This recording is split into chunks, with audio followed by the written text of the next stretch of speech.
Bienvenue dans la taverne du TCG. Aujourd'hui, ce que je vous propose, c'est que l'on vienne décrypter une carte Magic. Quand on découvre une carte pour la première fois, ou du moins quand on débute dans le jeu, on peut être un petit peu perdu face à la multitude d'informations présentes sur la carte. Avec un petit peu d'expérience, on apprend à la décrypter et on découvre de nombreuses informations. En l'occurrence, la façon dont une carte est découpée. Je vous ai fait une petite sélection de différentes cartes, des rituels, des full art, des créatures, pour vous expliquer ces différentes parties. Tout d'abord, et on va partir du haut, une carte Magic va être composée de son nom, ici, et de son coût de mana, ce qu'il va falloir payer en terrain pour pouvoir l'utiliser et la jouer, ce qu'on appelle lancer le sort. La partie qui est en gris, c'est tout simplement un mana incolore, vous pouvez payer ce que vous voulez. Dans le cas d'un X, il y a toujours une explication et c'est vous qui définissez le nombre de mana que vous voulez, ce qui augmentera souvent la puissance de façon exponentielle. À côté, vous aurez toujours une couleur de mana. Ici, on est sur une montagne, ça veut dire qu'il vous faudra payer, en plus de ce coût en X, une montagne.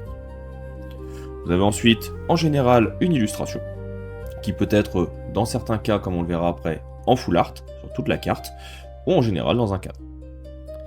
Dans la partie en dessous, on va retrouver la catégorie de votre carte, ici un rituel, mais ça pourrait être une créature, un enchantement, un éphémère et bien d'autres choses.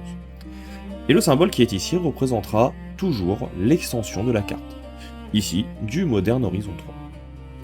On a ensuite le texte de la carte qui décrit ce qu'elle fait. Puis enfin, on a les parties qui sont en bas ici, qui nous apportent également des informations. Je vous mets un petit peu pour que vous puissiez les visualiser. On va par exemple avoir l'année de création de la carte, ici. On va avoir le nom de l'illustrateur, la langue, FR, et ici l'extension. Donc on est sur du MH3. Vous pouvez voir qu'entre le MH3 et le FR, il y a un petit point. Quand c'est un point, cela veut dire que cette carte n'est pas foil, elle n'est pas brillante. Si vous voyez une étoile, cela voudra dire qu'elle est foil. Enfin au-dessus, vous avez un petit U qui veut dire que cette carte est une Unco. Ça fait partie de la gradation de rareté de la carte. On en parlera un petit peu plus tard dans d'autres vidéos. Et à côté, vous avez le numéro de collection présent dans la carte. Cette carte fusion est donc une Unco, la 282e de l'extension MH3. Bien sûr, des cartes peuvent être un petit peu changeantes. Vous avez ici par exemple un terrain full art. Vous retrouvez en bas toujours les mêmes informations. Le petit symbole qui nous montre qu'on est sur une carte Assassin's Creed, mais par contre, toute la carte est dessinée. Dans le cas d'autres cartes comme celle-ci, par exemple un token, on a un petit T.